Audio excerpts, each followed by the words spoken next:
Have you ever arm wrestled or seen somebody arm wrestle or know someone who has? Yes. You have, haven't you? If you're going to an arm wrestling match, which arm are you going to use? Your strong arm or your weak arm? Strong. You're going to use your strong arm. Well, that's your dominant arm, if you will. We need to find out the same thing regarding your two eyes. So the title of this presentation is Determining Eye Dominance. The reason we're going to do this is we need for the instructor to be able to help an archer to find out which of their eyes is dominant. Usually people have one eye that's more dominant than the other. The reason that's important is so that the archer can shoot with both eyes open. You can shoot with both eyes open if you have the dominant eye and the bow that you use correctly aligned. If you're right-eye dominant, you're going to want to make sure you have a right-handed bow, which means the string is going to be in your right hand.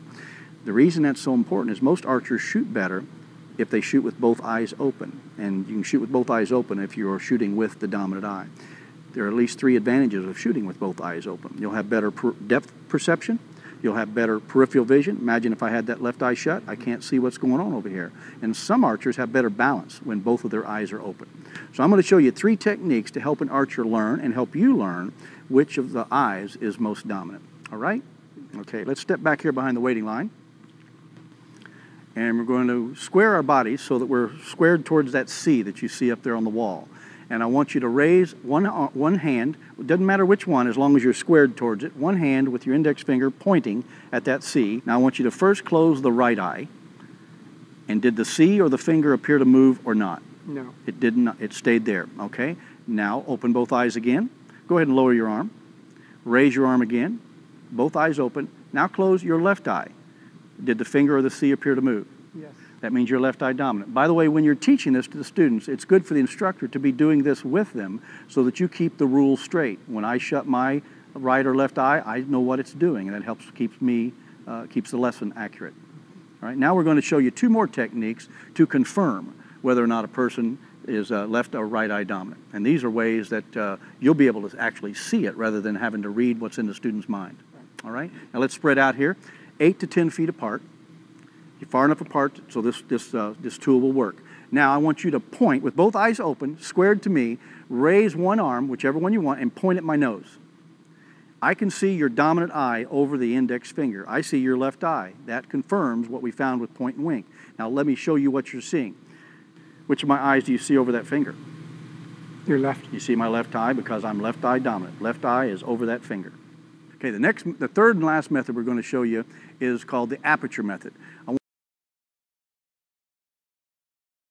I want you to bring up both hands and make a quarter size or a golf ball size hole, just like I have here. Go ahead and do that, both eyes open. And now I want you to look through that hole at my nose. I can see your dominant eye through that hole. It's your left eye again. So all 3 rules have shown that you are left eye dominant. And here's what you're seeing. Watch when I bring it up. A golf ball size hole. I'm looking right through it. Which of my eyes do you see? Your left. You see my left eye because I'm left eye dominant.